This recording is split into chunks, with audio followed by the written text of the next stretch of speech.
So this is an introduction to High Tech AAC, which I'll be giving you 20 kind of tips and ideas for people who are just starting out on the AAC journey. My name is Jennifer Grundulis. I am a speech and language therapist, and I have been providing SLT services for over 25 years. I work and provide currently online speech and language therapy with Cats Ireland, and I am the mom of two neurodivergent teenagers, and I'm probably somewhere on the neurodivergent spectrum. I'm pretty certain I'm ADHD myself. Um, and I have been providing AAC supports for over 20 years. And I'm passionate about helping children to communicate to their highest potential. So when I saw the Autism Families Ireland group, lots of people were asking AAC questions for people who are starting out. I thought, let's go ahead and just address this. And hopefully I can give you guys some peace of mind and support so that as you're starting this journey, it's not as overwhelming as it might feel. So let me just start off with, what does AAC mean? That term stands for augmentative and alternative communication. So it's an alternative to what we call mouth words or verbal communication. And there's a lot of high tech and low tech types of AAC. High tech is what we're talking about today, like the iPads and the Dynavoxes, with apps like Lamp Words for Life, TD Snap, Proloquo to Go, Weave Chat. And then there's low tech, and that's things like Love, PECs, or Big Mac buttons. There's lots of different low tech options out there as well. And depending on what you need, an SLT or other AAC specialist would be the person who would help you through that. But today's talk isn't about the different types of AAC, but we're specifically going into high tech AAC. You've maybe decided you want to get your child an iPad, or you have an SLT who has recommended it, but you don't know what to do, or maybe you've just received a Dynavox with TD Snap on it and you haven't received any support on it yet. So that's what we're talking about today. Um, this is just something I want to bring up, is everybody wants to hear their child talk. It's absolutely the thing that we wait for from when they're babies, and for it to hear their first word. Um, and I just want to assure people that AAC does not take away your child's voice, and it gives them instead a means of communicating. And I think that needs to be our eye on the prize, is we need to support their communication so that they can be roundabout communicators and not just focusing on, say, one word at a time, or reluctant communicators. And so AAC can actually support the use of mouth words, even like PECs and Love and high-tech apps. They often encourage children to try to start talking. So while you might be afraid that your child will never talk because they don't have to talk because they have an AAC device, we actually often see the opposite happening, where with the repeated modeling that you're doing with the AAC, and they're hearing this voice output from their device, it often encourages them to try to talk and to use mouth words. Um, One of the reasons that the speech and language therapy community is really um, loving high tech AAC and wanting to encourage it is because there is a huge benefit in looking at the different reasons we communicate for using AAC, and just for communicating in general. A lot of things like low tech communication, like PECs, if you've ever heard of that term, that often starts with "I want." And it's for requesting. I want chocolate. I want a drink. I want my toy. Um, and that's a great way to get started. But often we don't move on to stages 5 and 6, where you're looking at the other reasons we communicate. So we want to communicate to persuade our mom to let us do something, to say hi and bye to Granny, to ask a question, to say how you're feeling or to disagree or say no, to complain about something, to share your ideas. There's so many more reasons why we communicate, and High Tech AAC can help us to do that. And it's not limited like lower tech might be. Um, so I wanted to encourage High Tech AAC as we go along, and there's many reasons why we would use High Tech AAC. So while we get started here, I just want to point out these are my opinions, and my opinions are based on my experience as well as what's grounded in research and science, okay? I believe in evidence-based practice. And these are, when I was working on this talk, I even jotted down, okay, these are the things I really wish people would know. So these are my opinions and the things that I think will be very helpful for you. So tip number one is to keep in mind that AAC is not magic, okay? Um, AAC and implementing AAC takes a lot of work, and it takes a lot of work for parents or teachers and anybody who's supporting the AAC user. Um, so if your child has received a device and it's been put in front of them, you can't expect them to just start using it and to be reciting the 1916 proclamation by the end of the week. It takes a lot of work, and every person who is an AAC user has their own journey and their own timeline. So just keep that in mind that it's not going to be an overnight success. We also want to make sure that we accept all communications that your child gives you and not just the ones on your device. So if your child nods their head, you're not going to say it on your talker. You're going to see that they've nodded their head and go, yes, you do want that. So if they walk away from you, that's maybe them saying, no, I don't want that.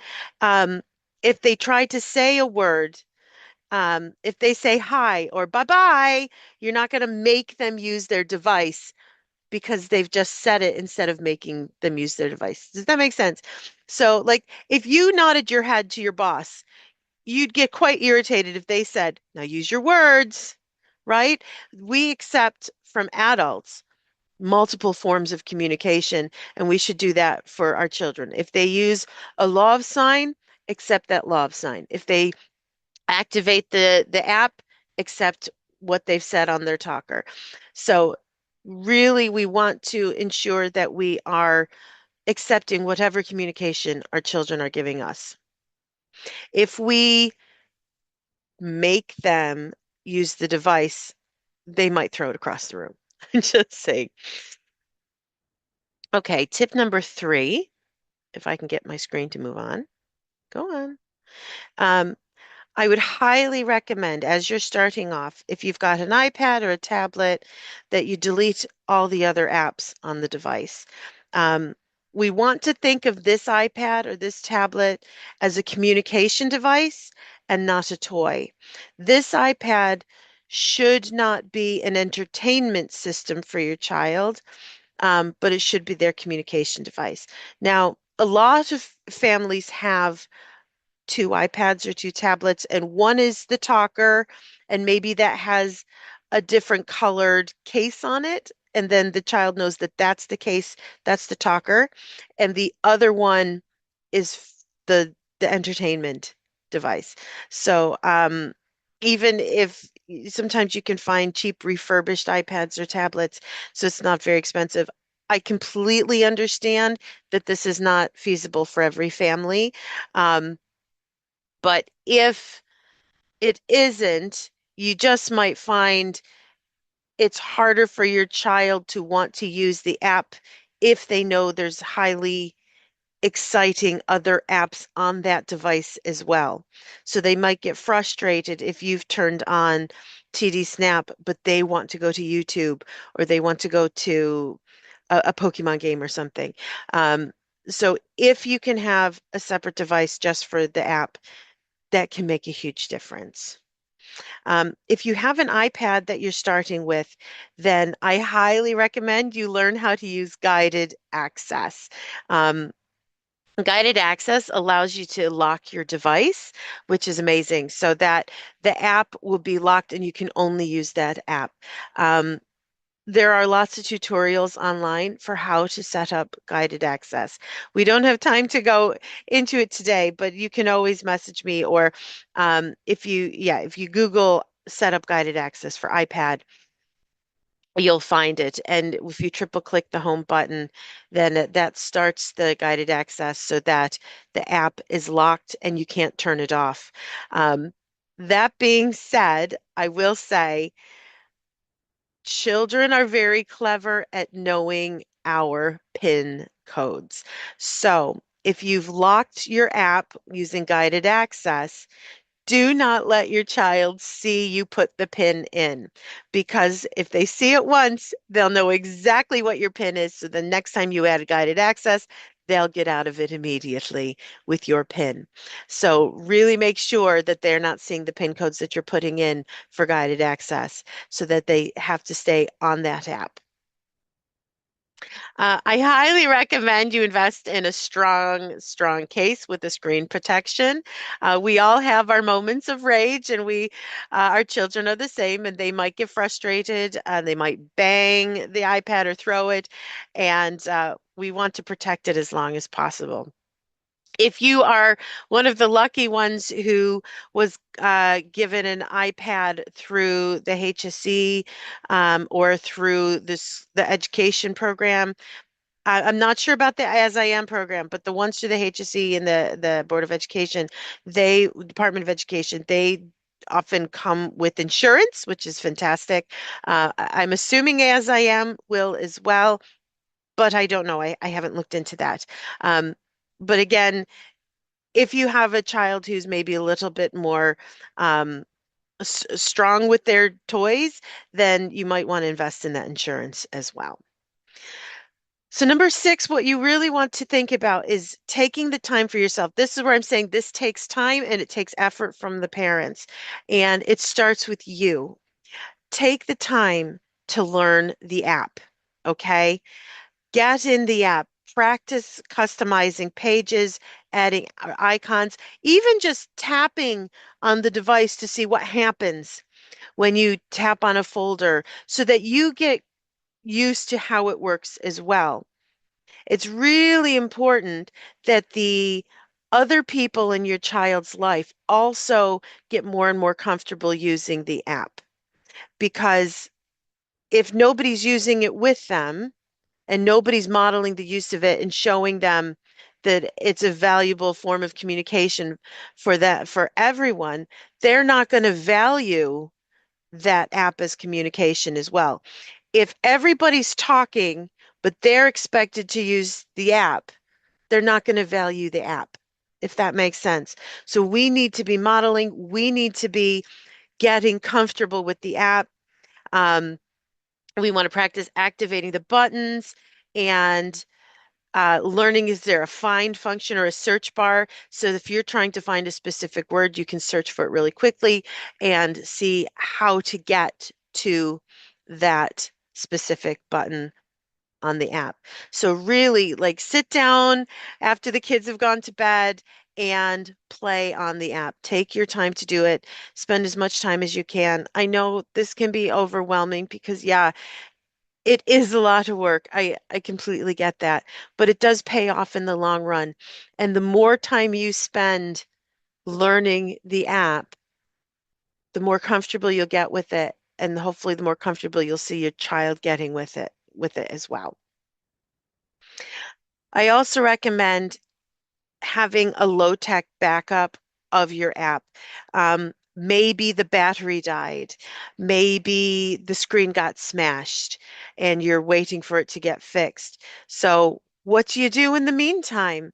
Um, a lot of the devices have what we call a core front page. So I've got a core first page here for Tomy Dynavox. And I think this other one is possibly Cough Drop or Touch Chat. Um, so these are the core pages for those apps. So if you screenshot that core page, print it and laminate it, then you've got a low tech option and a backup. So if you're using the core first, you can press I, you can press let. It won't take you to the rest of the page sets, but it will allow you to communicate using the core words that are on the main page of the app. And that's also a really nice tool for if your child doesn't want you to use the app because they don't want to share the iPad. If you have a copy of that core front page that you've laminated, then you can model on that while they're using the app. And that's totally fine. And a copy of that can go to school with them. It can go into yard. And especially if they don't want people to share or something's, there's some problem with the battery with the iPad, you've got that backup. Okay. Okay, I just want to do a quick pit stop in case anybody's asking about like, well, what grid size should I be using for this app? I just started TD Snap, I've just started Proloco to Go or Go Chat, and it's asking me what size. Um, if you were given this device by an SLT or an AAC specialist and they've said, use this grid size, go with that. I can't tell you what to use. I don't know your children. Um, but the choice of grid size is really, really person dependent. Children who have more vision or dexterity difficulties or the ability to point and select, they might need larger icons and a smaller grid size. And then if you have a child who's really good at pointing and selecting and their vision's great, then they might be able to have much smaller icons and they could scan and choose a higher grid size. Um, so it really depends on your child. Um, we do want our children to be able to access as much vocabulary as quickly as possible. So my goal as an SLT is to increase that grid size as quickly as possible. So if they can manage a larger grid size, I'd go for the larger grid size. That's just me. Um, there are apps that allow you to hide icons, like TD Snap does, Lamp Words for Life does. There's a few that do, so that as you want to add more vocabulary, you can just unhide those icons and they're there ready to go. So that's a possibility as well. If they're finding, say, the 8 by 8 grid size is fine for activating, but there's too much on it, so it's confusing. You could remove quite a few of them and then slowly add them back. That is a possibility as well. This is a very, very important tip, and you might have heard this term before, but it's super important to presume confidence. I have to believe that my child can do it. I have to believe that my child has the ability to understand and listen and communicate. Because if I don't believe that my child can do it, then they won't. If I have to presume that there's an ability within my child, that they are listening, they are taking in what I'm saying, they are understanding, and that with time and supports, they will be able to communicate. Um, and that's so important for us to believe in our children. We have to leave those assumptions behind. If they're constantly making vocal noises or they are finding a self-stimulatory stim that they're really excited about and it's taking their attention away from you or from the app, and we go, oh, he can't do it. He just can't do it. Well, we don't know we can't do it, so let's presume he can. Let's make that assumption that he can do it. So we need to keep those negative assumptions. Let's just throw them out because they're not going to help him to make any progress. We always need to assume that he can or she can do it, and she will do it eventually. So feel free to ask me any questions about that, but it's a super important one. Um, so you spent all this time looking at the device. You have sat with your glass of wine after the kids have gone to bed, and you've tried to find vocabulary and to activate the device so that you're getting more comfortable with it. The next step is to do that in front of your child. And you do it without putting any expectations on your child, okay? Please use the device in front of your child. Use the AAC app to model, but don't ask your child to respond. Don't ask them to find different words or sentences. You just model for them, okay? So, um, no matter what you're doing, as you're talking, push the buttons on the device so that they see, hey, this thing is communicating too. I might have an interest in doing that as well. And the more our children see us doing it, the more interested they're going to be in doing it as well. All right. If they're the only one expected to use the AAC app, then they're going to be much less inclined to want to do it. So it's really important that we encourage not just yourself as moms and dads and teachers, but siblings. They often really like to help. Any extended family or friends, everybody should be encouraged to model on the device because we all talk to each other verbally, so our children see the benefit and they see us all talking. But if they don't see us using the app, then there's less value in that. And we want them to see us using that app, even using the low tech printed out laminated board. If they don't want you to touch the app, that's okay. That's also a benefit for having a second device as well, um, if they don't want you to use the app. But get everybody modeling, even if it's just one word. If you're saying, I'm going to go to the shop, would you like to go to the shop with me? Let's go now. Do you want to go? I want to go. And every time you say go, you just push the button go so that they're learning, that's where go is. And you never know. They might send tap go or say go, and you can respond to that. Okay, now we were modeling without expectation, but we're also going to let your child explore the app without expectation, without pressure, and no rules. Okay, this can be a hard one and this can wreck your head. But if they want to click the same button over and over, go, go, go, go, go, go, go, go, go, go, go, go, go, go, go, go, go. Okay, they're learning. If they want to tap all the buttons in a row, boom, boom, boom, boom, boom, boom. Okay, they're learning those buttons that way. They're hearing it. If they want to turn the volume up and down and up and down, okay, they're going to learn how to be louder when they need to be louder. They're going to learn how to be quiet in libraries. If they only want to communicate with one word, okay. If they want to watch you, but they don't want to activate yet, okay. Let's just let them be, let them explore. You're modeling, and then you leave it and let them explore.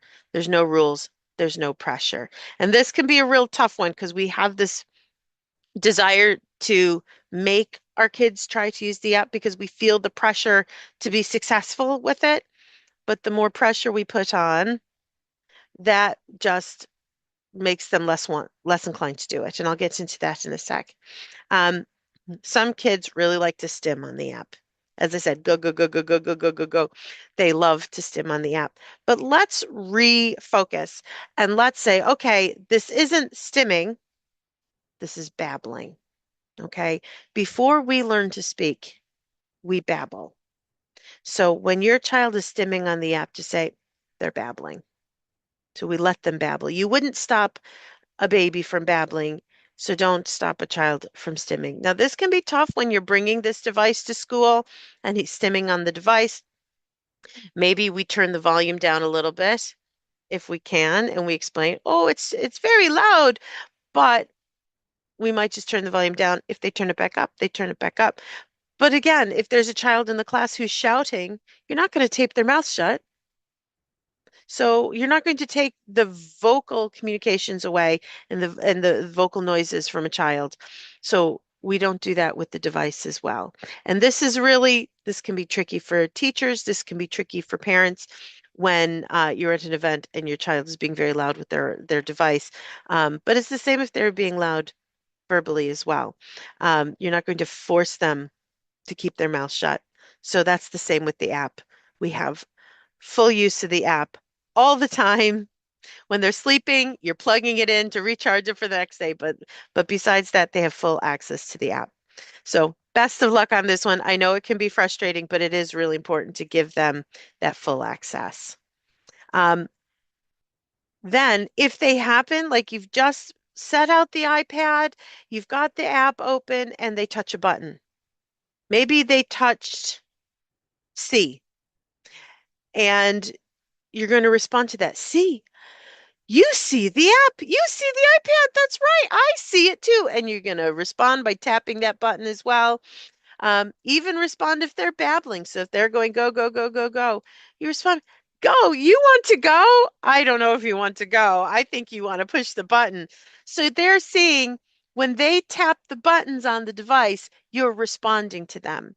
Even if they make an accident and they push a button they didn't mean to push. Maybe maybe you've asked them, do you want Weetabix for breakfast? And they activated yes, but you know they really don't like Weetabix. So they said yes. You go, really? Yes? You want Weetabix? Are you sure? Maybe no. And then show them the Weetabix and you can model for them. But even if they say get it wrong, you're going to respond. And or if they say yes, give them the Weetabix and then be like, oh, you said yes. I think you meant no. But you're not putting any pressure. We're just responding to our kids, okay? So we're going to do our best on this. Now, if your child likes to babble a lot with their app, um, you can't respond to all of it. It's not possible. So you do your best to respond as much as possible, as well as you can, and don't put too much pressure on yourself there. So if they're babbling lots and lots, you might occasionally respond to that and see maybe they'll let you activate as well the same one so that you have that bit of shared enjoyment by activating the app together. Okay, now this can be a tricky one, but we need to bring the device with you wherever your child goes. 100% all day, every day. Um, Children hear spoken language all the time. Okay, they hear it all day, and we need to do the same with their AAC as much as possible. If the device isn't there, they're losing out on opportunities to communicate. That means it needs to go to school, it needs to go into yard, it needs to go to the playground, to the shop, to the restaurant, everywhere. They need that device with them all the time. Even if they use a bit of love, a bit of AAC, a bit of verbal, we need it there for them, or they're never going to learn to use it.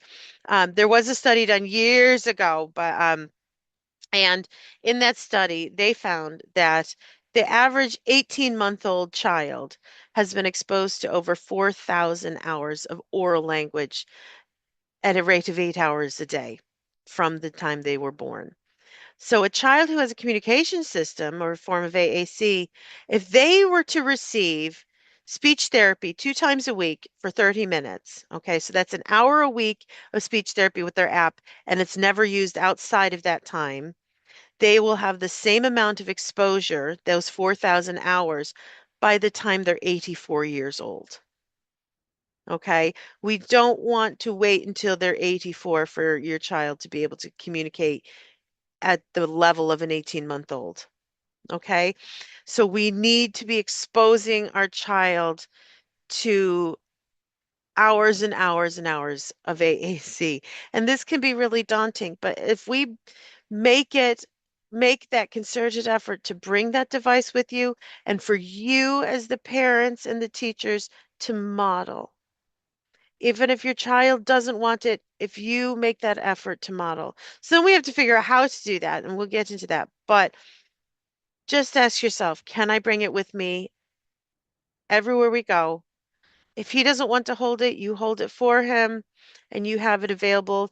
Getting those straps that can go over the shoulder can be really helpful so you're not having to carry it in your hand. But having the strap out where he can come to you and push the buttons can be really life-changing. So one thing you could do, you're going, how do I model? Let's just start with one word at a time, okay? And speak as you model. So if you're going to model go, then if you say, let's go to the shop, you're going to touch the word go as you're saying it. So every time you're activating the app, say it as well, okay? Um, so they're hearing you verbally do it. They're hearing the app say go. So they're getting multiple opportunities to hear these words as well. So just start with the one at a time. You're not going to expect a child who communicates with one word to use sentences on the app to start off with, okay? You're going to start at their communication level. And this is where it can be helpful to have an SLT's input of where they are communication wise. So if they're using one word, you start with one word, or then you might do like you might say go car to say, okay, it's time to go to the car. But you're not going to say, let's go to the car so we can go to the shop. We're not there yet. But you could also choose to have like a new word a day or a new word a week, depending on your child's interest level, cognitive level, and where they're at. So you say, okay, this week we're going to communicate go as much as possible. And then next week we're going to use the word want. And the following week, oh, he's doing really well. So let's do see today and let's do play tomorrow. So you're just going to then model those words. And the more you're modeling them, you're going to find it easier to remember to use them later. I hope that makes sense. Okay, when you're starting with choosing those words you want to model, let's start with core words. So, core words are the words that you can use that have the most bang for your buck, I suppose. Words that if you just use that one word, people would really understand what you mean. Like go. If you went to somebody and said go, depending on your tone of voice, they would understand. What you mean, go? Oh, that means you want to go somewhere. Go means get out of here. Like you can say it if you're playing a ball game and you say go, people know it's time to throw. So there's a lot of communication in just that one word. More. There's a lot of communication in that word more or play or see. So choose the core words and start with those generally. Um, now, if you're really trying to hook your child in, you could use what we call a fringe word, which those words don't have as much communication flexibility, but often our kids might be hooked into a fringe word like dinosaur. That might be one, or train. And if that's going to get them interested in the app, start with train, start with dinosaur, and you can model showing them how to find it.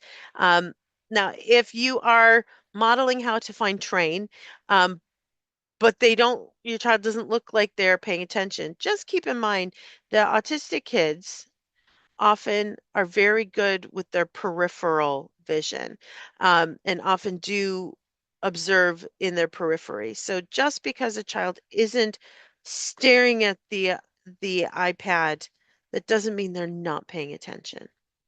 So we have to assume they're always paying attention. Again, presuming competence, always listening, always paying attention.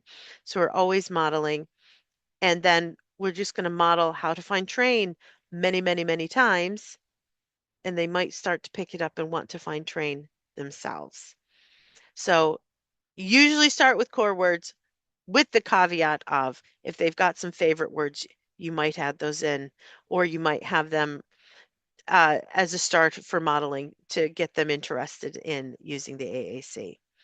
That being said, We are not going to test our children. Okay. So you're not going to say, find the train. I showed you where the train is. Where's the train? Can you find it for me, please? What did you say? Show me how you said it. We don't want to put your pressure on on your children. We don't want to be asking them what to do, how to find it, because that adds pressure. And pressure is not what we want for using our AAC. Um, if you pressure your child, if your child feels like they are being forced or pressured into using the app, it's going to feel like work, okay? And what child wants to work? What adult wants to work, really? We all want to enjoy. So I like this bottom one.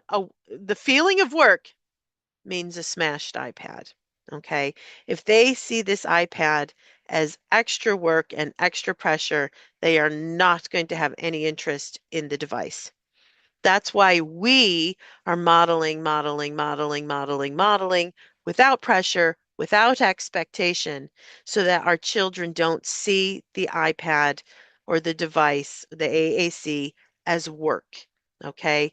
We want them to feel positively towards the app so they're not throwing it across the room or leaving it under their bed to never be used again. We don't want that refusal to happen. So we have to try our hardest to take the pressure away. And that can be really tough for us when we want to teach our children and we're so used to the societal expectations that we we have to teach our children in a way where they have to follow our instructions. This is a different way of learning. It's all about modeling and supporting that modeling. And just remember, this is an introduction to AAC. There are other tips out there for going further, but we don't have time for those today. This is just about getting you started. Again, I was talking about having that second tablet. I know we're talking about having a second tablet for like the entertainment and the games and the YouTube. But you could put their app on that second tablet as well so that you can model. And you would have that opportunity. Some kids really don't like it when you use their talker, okay? And they want that talker for themselves. And if that's the case, it's going to be really hard to model because they don't want you touching their iPad and their talker. So instead, you might have that second iPad so you can be modeling on the other device. Um, Now that's not possible if if you've received a grant to get like a Tobii Dynavox or some kind of very large, expensive device like a Liberator. Um, and in those cases, you might see, could you get the app that they're using on those devices onto an iPad or possibly a Windows app. They all depend on which app you have, unfortunately. Um, but it helps to model. If that's not possible, use that low-tech cord board to model for your child instead. Take that screenshot, print it and laminate it. A lot of the companies that create the apps would be happy to send you the low-tech core board main page of their apps so that you can use those with your child as they are communicating with their app and their device. So you can always contact the developers and ask for that as well. They tend to be pretty good at that, or you can sometimes find them online from other users. Um, we're almost to the end of the tips, but tip number 19 is use the internet, okay? There are a lot of apps out there have online tutorials that were created by the app developers, and they can show you what to do. Because we're not talking about any one specific app today, I can't go into the details. Like, um, I don't want to show you how to edit buttons on Tobii Dynavox because some of you might have a Go Chat or some of you might have Proloco or LAMP, and that wouldn't be helpful. So what I would just say is go online, search the app, Google the app, Google the app developer and online tutorials. There's a lot of families out there who have created YouTube channels and they talk about their device. And so you can search for families that use the same app that you do. Um, and that's a helpful way of learning how other families are communicating on this AAC journey. Um, and and it helps you to see as well that you're not alone. There are so many people out there using High Tech AAC, and there are a lot of AAC online communities as well. I know that Facebook has a lot of user groups for different AAC apps, so you could definitely have a look and see what's out there for your specific app that your child is using. Um, and there are a lot of SLTs out there who would be happy to help. And hopefully you can find one that you can have that communication with as well. But finally, the most important tip is to take time, okay? Have patience with yourself, have patience with your child. Learning to communicate with AAC is not a miracle, as I said. It doesn't happen overnight and it takes a lot of time. So if you're having a stressful day and you forget the device at home, let it go. It's okay. We all have tough days. And I'm giving you lots of tips, and probably it might be making you feel a bit of pressure on yourself, but we have to give ourselves that grace as well. We need lots and lots of time to get familiar with this app. Your children are going to need lots of time to get familiar with their app and to start using it. So take it easy, okay? Um, it will come, and the more time you put into it, you'll find that it gets easier, but it's not overnight. Learn one thing at a time. Google one thing at a time rather than going into a rabbit hole, and you will find little by little that you will figure it out, okay? When in doubt, ask other users of that app and it will get easier. So those are my top tips. And if you want to ask me a question, I'm very happy to answer it. And I also, if you want to just pop something into the chat or feel free to unmute yourself and ask a question. Um, I am recording, but I won't be able to see your name or anything, so that won't go on to the recorded video. Um, while you're thinking about any questions you might have, I've just got a couple of little helpful websites for you. There are loads of AAC websites out there, and every specific app has their own websites as well. So if you're using WeChat, they've got a website.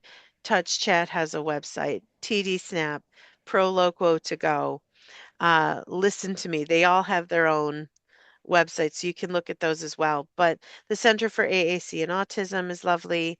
AAC Language Labs, they have a bunch of manual boards, which are those low-tech boards that you might print and use to model that don't talk, but you can model with your child. So you might want to download a few of those, and they have some free ones on there. And then Practical AAC, yes, it's practical.org. They have a lovely blog just called an AAC Journey, from no AAC to all AAC, all day, every day. But they also have lots of other helpful bits of information on there. Okay, I'm currently going down the route of applying for AAC through the school. Any tips on that? So far, not been accepted. Yeah, so to get the AAC through the school, um, you need an SLT to make that recommendation in general. Um, so what the school can do with the recommendation, a written recommendation from an SLT, is your principal can make an application through the Department of Education for an app. So I don't know what your principal has done, but it would be the principal making that application in general. Um, and I know some funding, it's harder to get funding for that now, but I would say keep nagging, okay? Keep asking, maybe write a letter yourself to to show why they need the AAC, but often it's the SLT who has to make that application, or has to write the letter to show that it is actually necessary. And that can be the tricky thing, is getting the SLT to make that recommendation and to find the person to do that. How do you decide what app to use? We tried ProLoco to go and now on Grid for iPad, but can't afford to keep trying apps without an SLT. Yeah, I totally agree on this one. It's really hard to know. And for some kids, it is a trial and error. A lot of the apps have free light versions that you can try, for up to 2 months. Like I know Cough Drop AAC, they have a 2-month free trial.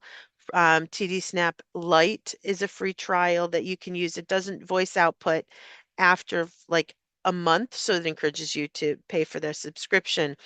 Um, but there are a lot of light versions. So if you can try the light versions first, that's what I would do, um, especially if you're trying to fund this for yourself.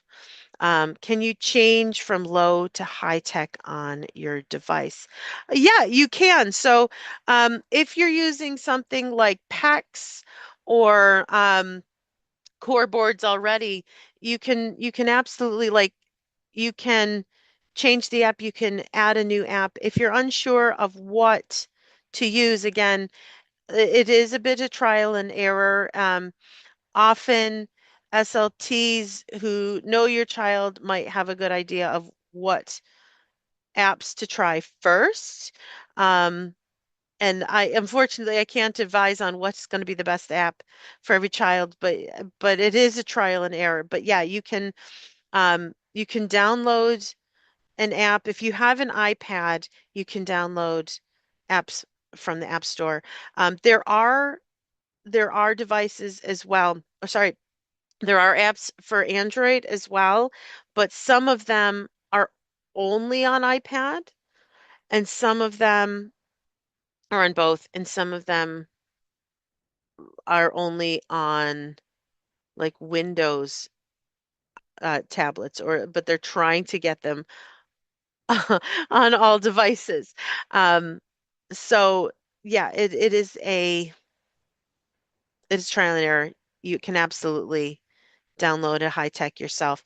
Um, and I suppose as long as you're modeling, guys, as long as you are modeling on the app to your child and you're not putting expectation or pressure on your child, then it's hard to do anything wrong. Okay. If your child is not taking to a specific app, but you're continuing to model without expectation, then they're still getting good language input. So it's not a bad thing. And if you find they need to go for a different device or a different app, that's okay too. Our provider has locked the internet on the device, so we can't download. Worse is I can't look up photos. I have to do it on my phone and then take a photo on the laptop. That is really frustrating. That's really weird that they would lock the internet. Um, I suppose I'd be going back to the person who provided you with the iPad and seeing is there a way to unlock it, because it's going to make it more difficult to use the device if you can't access the internet, especially like if you want to get a photo of McDonald's fries. Absolutely, it'd be a lot easier to search for the fries on that app. I know locking the internet and not being able to use the internet will disincline your child from trying to get to YouTube on that device or watch or play on the internet on that device, but it means there's a lot of things you can't do. And if it's an iPad that you're talking about, you can always use guided access to keep your child from going into the other apps and getting out of the communication app.